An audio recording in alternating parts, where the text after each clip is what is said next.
Of వెంసీబల్కి స్వాగతం. ఆ మార్పు దేని గురించి? ఒక శకం ముగిసిపోయింది అని మనం తరచూ అంటూ ఉంటాం. కానీ ఆ మాట వెనుకున్న లోతైన అర్థం ఎప్పుడైనా ఆలోచించారా? ఇది కేవలం క్యాలెండర్లో మారిన సంవత్సరాల గురించి కాదు, కాలగర్భంలో కలిసిపోయిన మనుషుల గురించి కాదు. ఇది ఒక జీవన విధానం గురించి.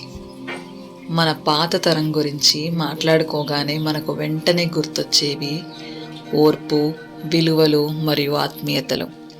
కానీ ఒక్క నిమిషం ఆగి నిజాయితీగా విశ్లేషించుకుంటే వారు దేవతలు కాదు, మనం రాక్షసులము కాదు.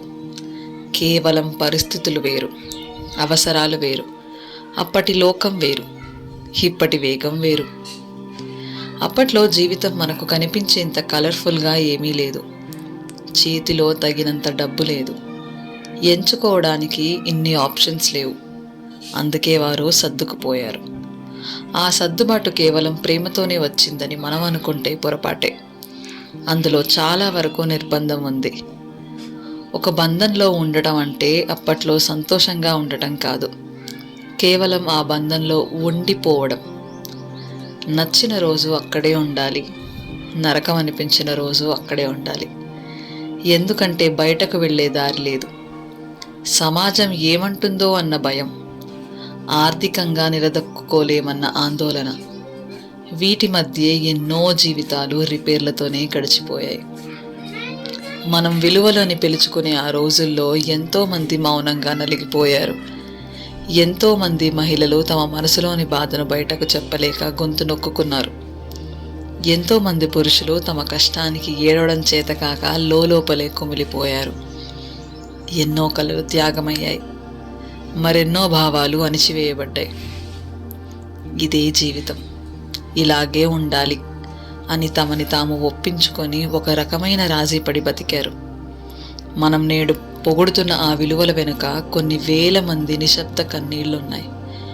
ఇది మనం ఒప్పుకోవాల్సిన చేదు నిజం. కానీ అదే సమయంలో మనం ఒకటి కోల్పోయాం, అది నిజమైన ఆత్మీయత.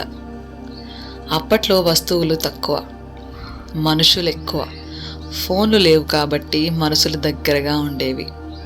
మనుషుల మధ్య ఒక పచ్చి ఆప్యాయత ఉండేది.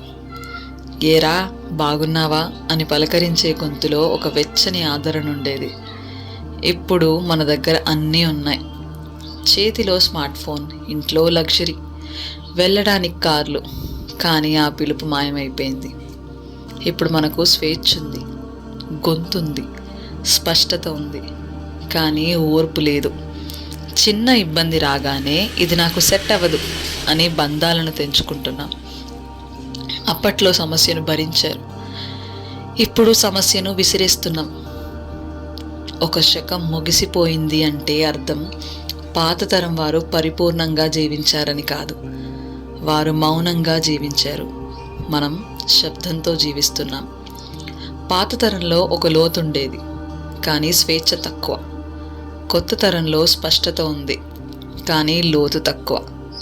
ఈ రెండిటి మధ్య మనకు కావాల్సింది ఒక సమతుల్యత. గుడ్డిగా సర్దుకుపోవడం గొప్పతనం కాదు, అలాగని చిన్న సమస్యకే వెన్ను చూపడం ధైర్యం కాదు.